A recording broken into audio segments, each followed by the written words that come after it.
Well, hello, everybody. Roger Durling, Executive Director of the Santa Barbara International Film Festival. And I'm very excited to have with us the Director, Academy Award winner, Director Fisher Stevens, and writer Cheryl Guerriero of Palmer, starring Justin Timberlake, which is on Apple TV. And I should point out that it's nominated for the Critics' Choice Award for Best Young Actor for writer Allen. I'm going to start with Fisher. Fisher, you've been doing documentaries for about 10 years, and then this is the film that you do right after 10 years of dedicating yourself into documentary filmmaking. Can you tell us what was it about Palmer that attracted you into diving into? Yeah. Well, I've been doing actually longer than 10 years. The first documentary the reason I got into documentaries was I had a production company in New York called Green Street Films, and we were making feature films and producing and financing, and I was interested in directing. And one of the films that came into us was a documentary produced by a Academy Award winning producer, John Batzik. And he pitched me a movie about soccer in America. When the New York Cosmos came to America, and Pele, Franz Beckenbauer, Carlos Alberto, Giorgio Canaglia, they come to America and they take New York by storm. And I was a kid in New York at the time. I remembered it well. He said, Fisher, come on, man. Produce this doc, finance this doc. And my partner at Green Street, John Pinotti, who actually produced Palmer 20 years later, he said, we'll do this, Fisher, but if the movie stinks, you have to fix it. So sure enough, we greenlight it. They deliver the worst piece of shit you've ever seen in your life. And Pinotti goes, well, you better fix it, man. And John Batzik, the producer, who pitched me the film, I'm like, dude, this sucks. He's like, what do you mean? And he said, you and me, Batzik, you're going to teach me. We're going to fix this fucking film. You and me, we're going to fix it. So we got together and we fixed it. And I love document. I realized like, this is the coolest form. I think that was in like 2004 or 5.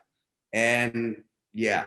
So meanwhile, cut to, I make a lot of documentaries and I want to make a feature film where I could take what I learned and try to make a feature fiction film, real life, very real, very authentic. And I read this script by this woman here, Cheryl, and I loved it. And I felt it just moved me, touched me. And I was like, I can sort of parlay what I've learned over the last so many years of making docs into feature filmmaking. And it was the perfect vehicle for me to direct, I think, after, many docs after that. And I love the script and was so excited to jump in. Cheryl, I love Sam so much, this character that you created. One of the things that I admire the most about your script is that you never give him a label. You don't specify what he is. Can you tell us about the importance of not labeling him? Yeah. And thank you for saying that, because that was really important to me. And it was something when I first met Fisher, I'd said to him, I said, how do you see Sam? And he goes, well, we don't know. He's a boy that likes what he likes. And so that was important. I was like, perfect. Because in my head, I know, like if the story would continue and Sam would continue on in life, for me as the writer, like I know where he'd end up on the spectrum or wherever you want to say. But it was important for me, just like it was. There's a lot of moments where people, they're not saying I love you, but they're saying I love you. And for me with Sam, I just didn't want to label him. I wanted him to be a boy who was comfortable in his skin. He was comfortable that he wanted to be a princess, that he played with dolls. His best friend's a girl. And it wasn't ever, it was just important to me that it wasn't ever labeled, and that we weren't you know, we weren't labeling him, if that makes sense. Sorry. No, of course. Yeah. Yeah. Yeah. I want to jump back on something that you said, Fisher, that you grabbed everything that you learned from documentary filmmaking and put it in this film. One of the things that I noticed watching the film is how authentic the town is. The experience of this place in Louisiana is very palpable. Is that something that you worked on based on your experience, your past experience? I'm so happy you said that too, because we really, yeah, that was my goal. And I think it's kind of how I sold the film to Justin Timberlake, that we wanted to make this as real as possible. I gave the script to a lot of the local people to ask them about the language, the dialogue. Is it authentic? Is it how you would speak? Is it how people speak there? And there was a lot of agreement, and even a few like, oh, I wouldn't say it like this, but I would say it like that. And Cheryl and I would change it. And I fell in love with the place that we filmed. I just thought it was really interesting. I mean, one of the other reasons that I took the job or wanted to make this film was that Trump had just been elected, and I live in Brooklyn in my bubble, so to speak, the New York bubble. And I know Donald Trump. I know he's a con man. I know he's Ringling Brothers. I know he's a reality show host. He's completely full of shit. We all know that.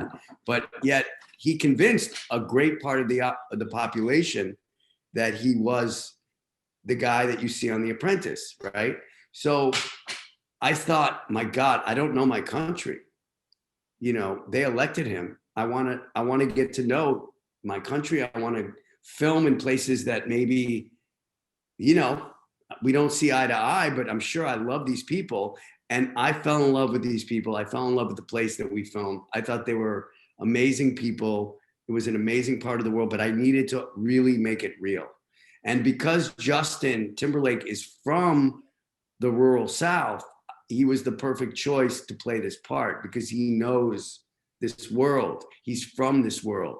He knows people like Eddie Palmer. And authenticity was like our mantra when we were filming. If it didn't feel real, we were lucky. We had an incredible production designer, Happy Massey, who I work with, and a great DP, Tobias Schleisler. And it was like we really tried, and the costume designer, Megan Coates, we really tried to make everything authentic and real. And the green in the poster that you noticed when we were talking, I mean, there is a lot of green, just the way it is where we filmed. And it was very kind of true to the area. And everything is very kind of muted. And so yes, authenticity, again, learning from making films, documentaries, learning to look and see and listen, trying to bring that to this film was a goal of mine. But Cheryl had really created the template for all of that. Yeah, and Cheryl, I mean, it is really just beautifully structured. The fact that you have a character who's not comfortable in his skin and meets this young boy who's so comfortable and he shouldn't be comfortable because he's surrounded in an environment that is so unforgiving. How can you tell us, how did you arrive at that dynamic? Yeah, because I for so long was uncomfortable in my skin. And I'm gay and I wasn't like Sam. I mean, when I realized I was gay at the age I was, I started to hide the things that I liked, or I tried to mix it up because I wasn't comfortable in my skin. I wasn't comfortable with people knowing my sexual identity, whatever. But later in life, as an adult, I ended up being around men who had spent time in prison due to alcoholism and drug addiction. And when they spoke about being uncomfortable in their skin. There was a lot of things that they spoke about. Well, I'm just gonna say I'm sober. I ended up in AA, and I guess I'm breaking my anonymity, but because of that is absolutely 100% where, like, I feel like Palmer was a God inspired character or script. And it was being in the rooms and being around fellow alcoholics in recovery that I got the idea of a man like Palmer, and everything that he goes, his journey in redemption, and having everything and then having it all like taken away and being at ground zero and being just hopeless, completely hopeless. Like that attracted me. I just didn't know what the story was going to be. And I've told this before. I was going for a walk and I'm like, okay, where should I put this guy? And I was going for a walk in Venice and I saw a little boy playing, and he reminded me of myself when I was his age. But he was playing with Barbie dolls. I didn't play with Barbie dolls. I played with trucks and and guns and more masculine type toys. But it struck me. I'm like, oh, I wonder if his dad knows he's gay. And I kept walking, and then that was the thought. Like, I'm from New Jersey, and I've lived in New York City, and I live in LA, and I've had girlfriends, and unbothered. Well, sometimes you're hassled. Anyway, unwanted advances, but it just hit me. I'm like, what if this little boy lived somewhere where he was expected to play football, he was expected to play soccer, he was expected to be a certain way, and that just wasn't him? What would his life be like? And then that was the moment that I'm like, I got it. Like, the little boy is going to save this man that needs that needs hope, and then the man is going to save the little boy. And that's where it came from. Like, I guess you could say personal experiences. And but Fisher, there is never any camp in this. This characters could have been easily become caricatures, and you never do that. Like, I'm thinking, the Juno Temple character. They're all three-dimensional, really thought out, characters. Can you tell us about approaching the complexity of each character? Yeah, well, the casting of Sam was traumatic for me because the whole movie kind of hinged on this boy, and there were many ways you could go with this boy, right? He could be campier, he could be, but Cheryl and I really did not want to comment, as we said earlier.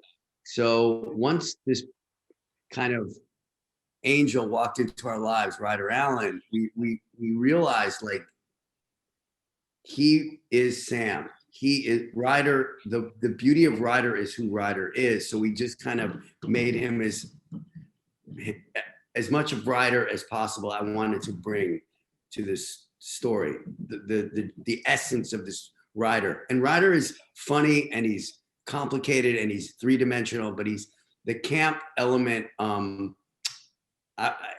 Yeah, because there is a version of Sam who could be very campy, if we cast it differently. And the same with the mother. When you're playing a meth addict, it's a difficult role at this juncture to do. You have to really represent it and play it as real as possible. And so I wanted just the most real people as I could find, Juno and June Squibb. I mean, June Squibb is just like, she's great. Grandmother. She's just real, And the challenge was, not that he would ever be camp, but the challenge is you cast a pop star to play Palmer. It was just like stripping all of that stuff away from Justin and just make him vulnerable and do nothing and listen. And listening was another one of our mantras, like between Justin and Ryder. Just listen to each other, guys. Just listen. And I think that I was very worried about camp and making sure that everybody was as real as possible. So it was a real instinct that we had to do that in this film. And Cheryl, the mother, is also so beautifully written. I mean, she walks in and you think, oh, she's just going to be this villain. And then all of a sudden you start understanding that she must have done something right, because she's so accepting of Sam. And tell us about the character. It's very surprising where she goes. Yeah, and that was important because like you said, here's this boy, she where she fails as a mother, it's the disease of drug addiction. She takes off. She has men around that she shouldn't have men, but she allows her son to just like, she buys him the lunchbox, she buys him the clothes, everything that this little boy has, it's because of his mother, and she plays with dolls, and there is not an ounce of judgment No. about him. And that's why I've always loved Shelley. And when she does what she does, my sister and I were, and I don't know, some people know, they're like, oh, I didn't know you were adopted. And I don't, because my mom and dad are my mom and dad. I could have just easily have come out of my mother's womb. And I've always held that belief of what a parent is, and it's not just because you give birth. And when she gives him away, my sister and I were babies, and we were put up for adoption, and they were young women, and one happened to be, she was a drug addict, and she actually did end up dying. And I think that's somewhere in my, whatever. And I just have always had such admiration for the young women that gave my sister and I up, because I felt like that was the most unselfish thing that you could do, that you gave a family, you gave unselfishly of yourself, you gave us up so others we can have a family, and I could have a mom and dad, and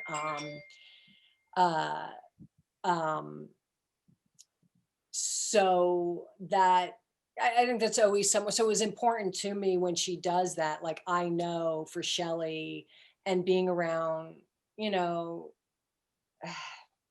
people that have died from drug overdoses, that she knew she wasn't winning her battle, Mhm. and that's why she gave Sam to this man that was a good, a good man. But, it comes from, again, just personal stuff. I mean, the complexity of Shelley is fantastic. The three-dimensionality of her, the fact that she is a disaster in many ways as a mother, but yet she is so supportive of who Sam is and gives him self-confidence despite not giving him breakfast in the morning, not even thinking about feeding his actual stomach, but feeding his soul. And that's another reason I love the story. Well, and what the beauty about your story, that both of you, that you're trying to tell, and that's one of the things that I found so gripping, is you're constantly reminding us that we deserve second chances, no matter who we are. Whether it's Eddie, who's fresh out of prison, he deserves a second chance. Shelley deserves a second chance, and it's a thing of beauty. The script. Speaking of things of beauty, uh, I want to ask you about the porch scene, and Fisher. It's so beautifully photographed, and the two of them sharing the porch bench, and the two sides of the coin coming together. The poetry of that shot, was that in the script? Is that, can you tell us the genesis of that scene? Yeah, it's funny because we edited that scene so many times, and then at the end of the day, we kind of just let it play in almost a oneer, and we had coverage, but I just loved the slow creep and just the one. Was that written on the porch, Cheryl? No, it wasn't. That was written. It was initially written in the car, and then, remember, budget. Yeah. And then it became them walking to the car, and then yeah. it became him stepping out of the house, and Sam being there. And well, what happened is, I love that. There was a lot of scenes in the car, and we wanted to bring things out of the car. And then Happy Massey, the designer,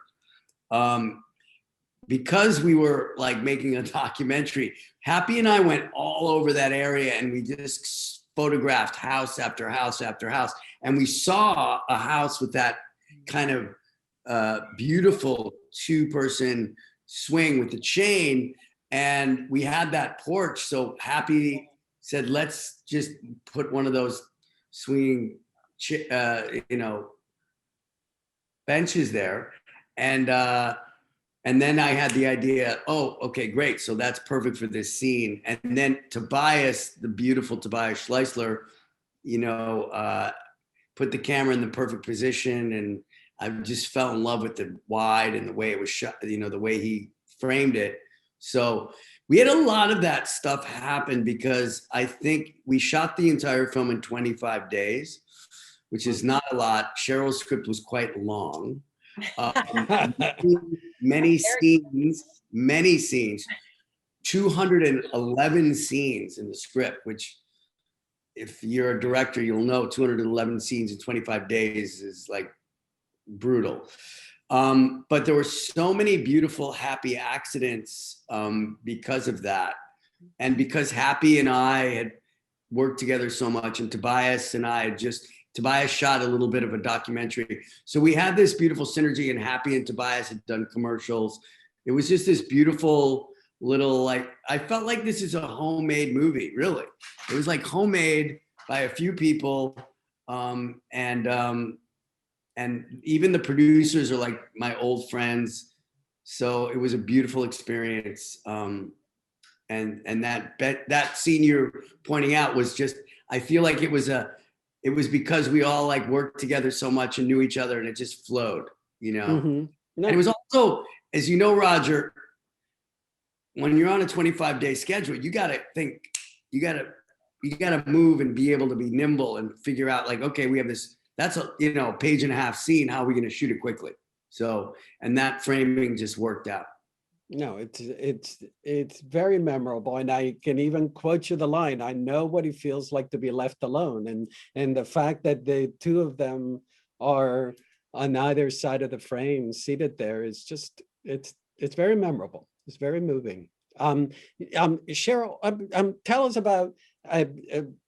Fisher alluded to it, about how difficult was it to find writer and Yeah, and I mean, yeah, you know, when people first started reading the script, I'd hear the comment, well, you know, it all hinges on the kid, you know, because I think people would be scared, and I just had, I mean, I knew that, you know, but I had a confidence like we will find the kid, and so I know, like, we were supposed to film in 2018, and so the search began then, and then it fell apart, lost some of the money that was supposed to be there but wasn't there, and got kicked into 2019.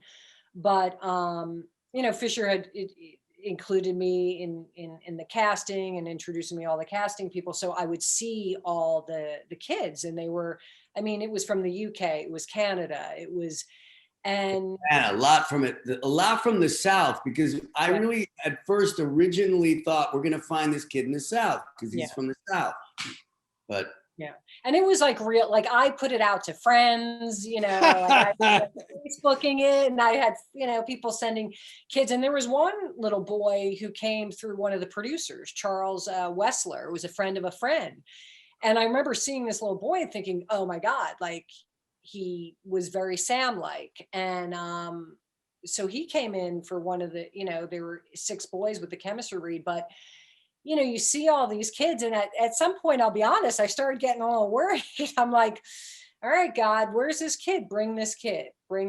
Who is it? Because some of them they just seemed older. They weren't innocent enough, or they were a good actor, but just there was something amiss. And then, you know, Ryder was one of the little boys that was kind of, you narrow it down, and he was one of the 6 that were doing the chemistry read with And when you say chemistry read, it means that like they're with like Justin. they were reading. With, Okay. yeah, they were gonna do the reading, or they did the reading with Justin, and he was one little boy that caught my eye because he was innocent and he did it with a Southern accent. I'm like, and this little kid's from LA, because I could see, you know, he was from LA, and this was Ryder. But the same, you know, like what Fisher said, he's like an angel. He walked in, and I was just like, I mean, he's funny. This kid is funny, and he's Like, I've never wanted to have a child in my life. I have a niece and nephew, but this kid makes me want to like give birth, you know, because He's so sweet. he's a But doll.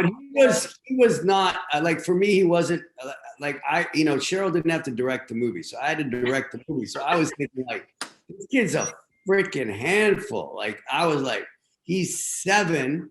He's a 16 months, 18 months younger than anybody else. And I was worried about him because he's so young. And also because I'm an actor, I read with all these kids many times. And Ryder and I did not have great chemistry. But Ryder and Justin, that was a whole other thing. Like, and he didn't know who Justin Timberlake was.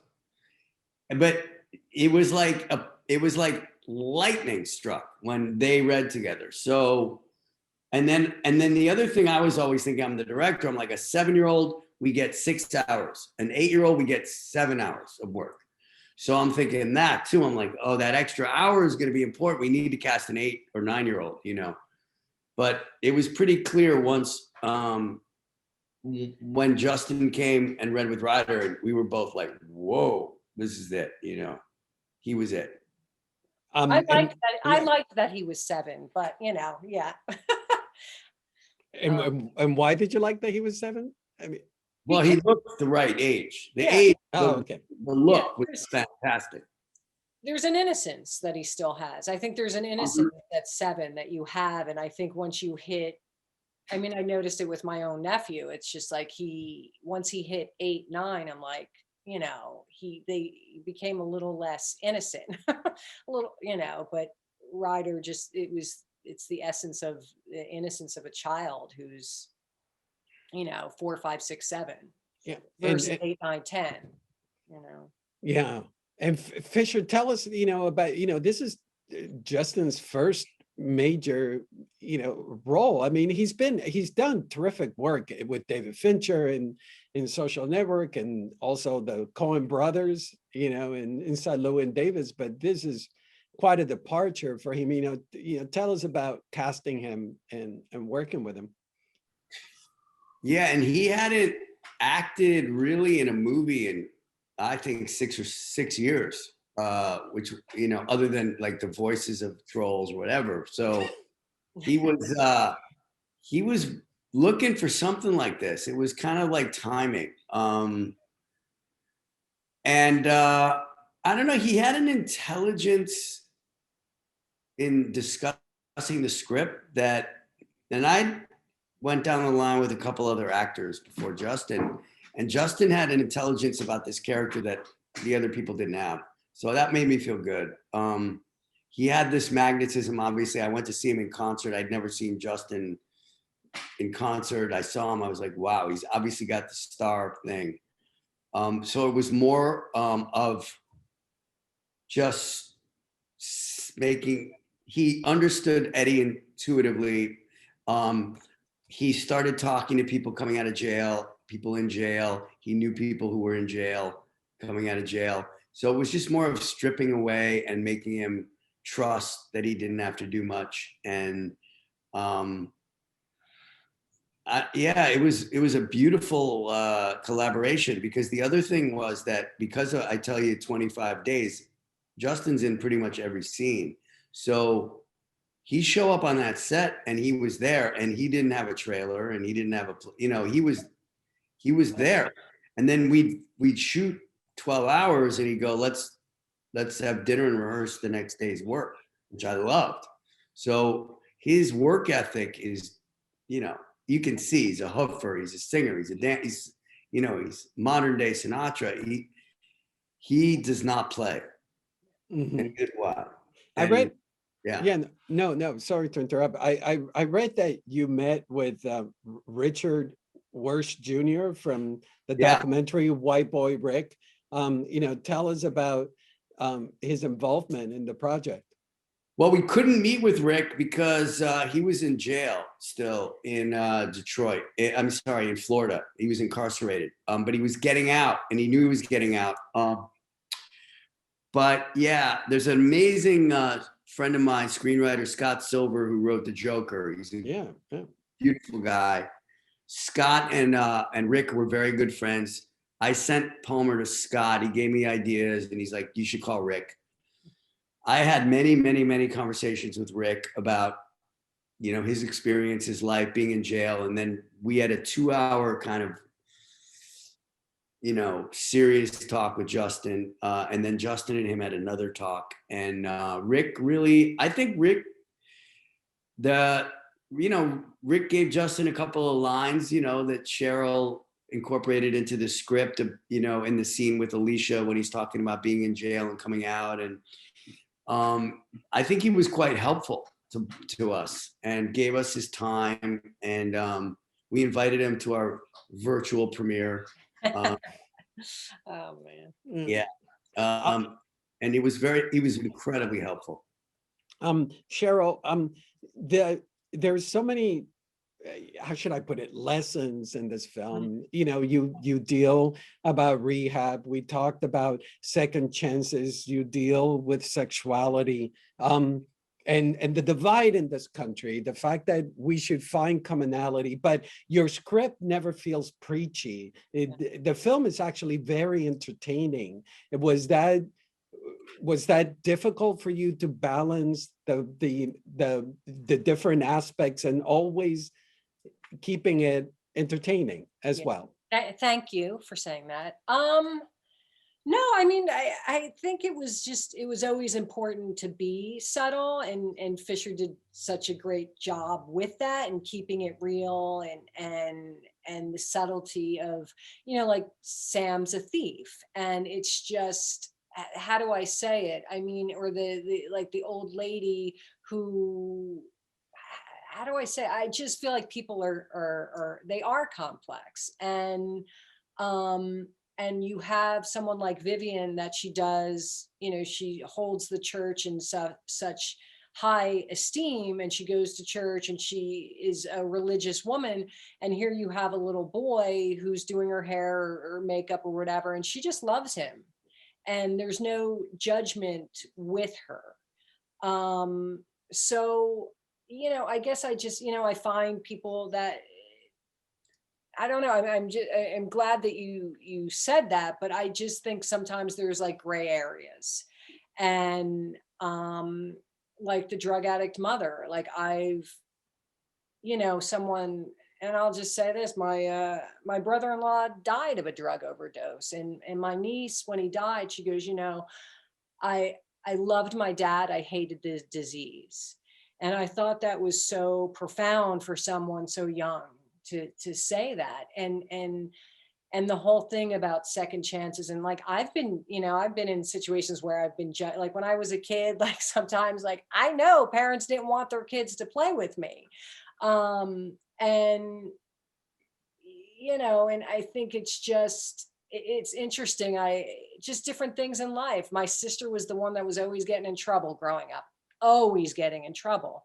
And I was a jock. And I remember my coach was like, "Oh, you're Tracy Guerrero's, that's your sister." And I was like, "She's going to hate me because my sister's like always in trouble." And she goes, "I like that, Tracy."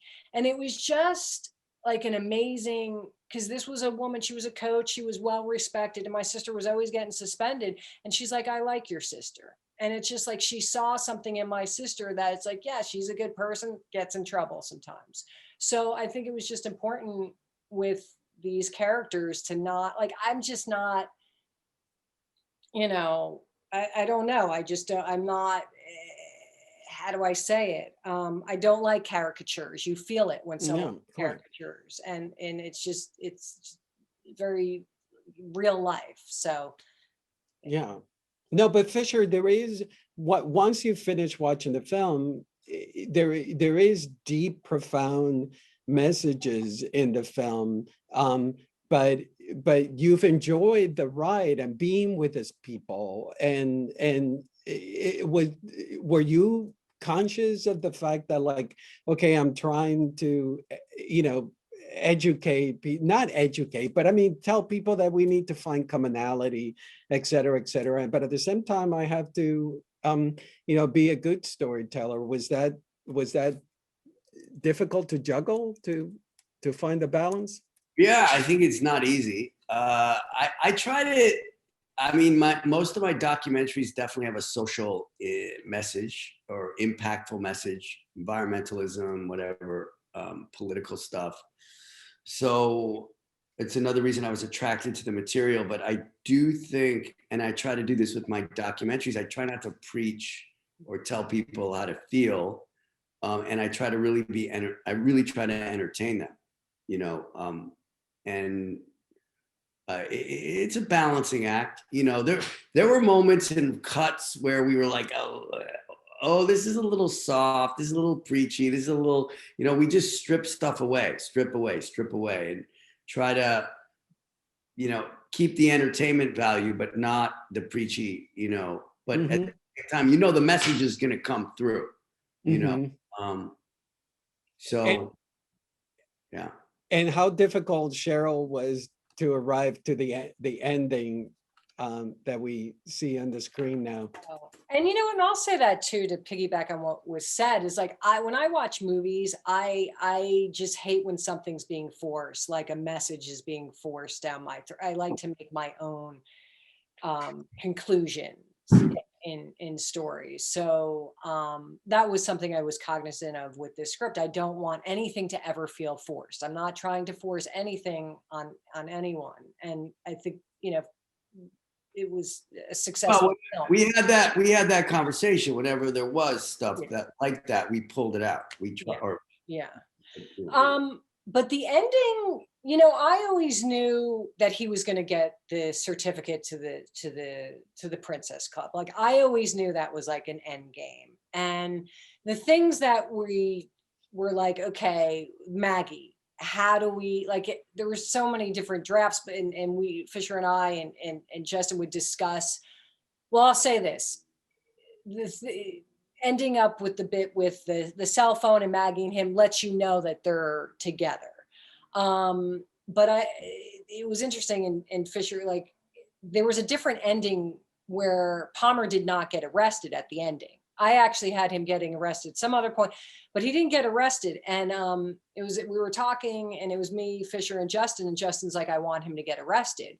Now, it was always that he takes Sam, he takes off, he's gonna, like, is he gonna take off with this kid? Like, that was always there. And he comes back and the police are gonna arrest him, and Sam does what he does. But I had written it in that, you know, they let him go there. And Justin's like, no, I want him arrested. And we get off the phone, and I said to Fisher, I'm like, that's going to cost, because that's another scene. He's going to be in jail. And Fisher's like, don't worry about it. I'll handle that. Just write it.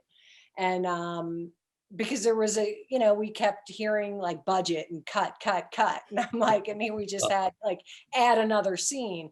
And Fisher's like, don't worry about that. And I'm like, okay. So I wrote it where he gets arrested and Sam runs after him, and then he's in jail, and Coles has that moment. And I absolutely am so happy. And I mean, so that's probably one of the best parts of the movie, and it all yeah. came about because Justin was, as the actor, was feeling.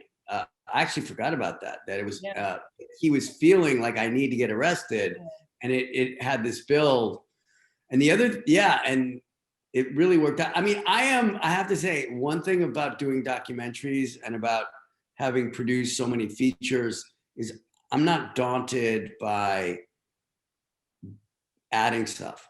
Even I can stick with the 25 days. If they're 25 days, I will figure it out how to shoot it and make it work and make it beautiful. And at this point in my life, as my old, because I'm so old, that didn't daunt me. And I do have to ask you, Cheryl, I've talked to so many writers that are banned from the set, and that obviously was not the case in this relationship. You know, tell us about being on the set and working, you know, with Fisher on this. I mean, you know, even when he was like, Cheryl, I'm sorry, I'm gonna have to cut that. And I'm like, even if I didn't want, even if I got like angry, I do. I love this guy. I think he's amazing. And I liked him the minute I met him, to be completely honest. He's a very likable guy, and creatively too, but that's his style. And, he felt like you should always be there, Cheryl. That was his opinion. And I mean, but he went above and beyond. I mean, look, I do think it was advantageous to have me there because it was an indie and the type of film that it was and things changing. I think it was smart.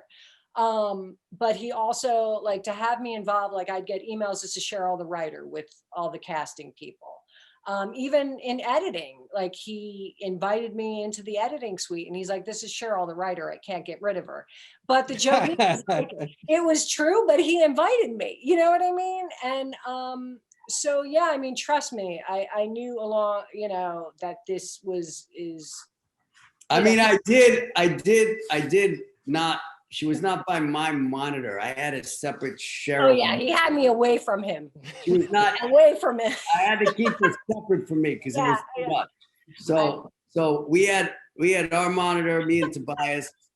Cheryl was over there with, you know, Charlie in Charlie. the corner. No, but Yeah. I did have a monitor. Yeah. So it was- And a frivolous question, was the beret always on the script? Because I'm obsessed with that beret. I actually want to be able to start rocking it. wow.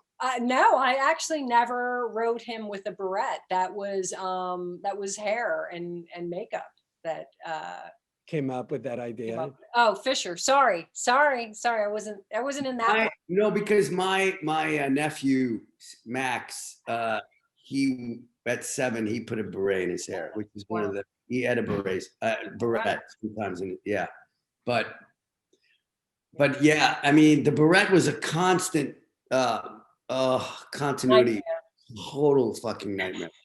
Total nightmare. Because we would shoot like 4 days of movie days in one day and go back because of the budgetary constraints. So it was like, oh my goodness. So, Where was the beret in this shot? No, beret. Yeah. Sorry, Well, beret, it's beret. I love it. I was the kid with crazy glasses and Wow. and I love the fact that his face is framed by the glasses and the beret finishes it off. It's great. oh, Yeah. good. Yeah. Well, guys, congratulations. I mean, before we came on air, Cheryl was telling us that, you know, people are the numbers are through the roof in Apple, people watching this film. So hopefully the people listening spread the word even more. What a terrific film it is.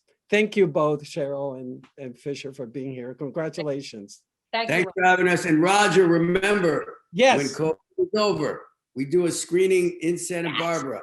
Okay, everybody is listening that the two of them promised that they'll be here in Santa Barbara to do a screening, okay? Yeah, we can't wait. It's being recorded right now, so I'll hold you to it. All Yeah. right. Perfect. Thank you for Have a- having us. Thank Thanks, you so much. Roger. Bye-bye. Preston Sturgis, remember, bye. I will, Preston Get that Preston check. Sturgis, I remember. Get that Okay. check.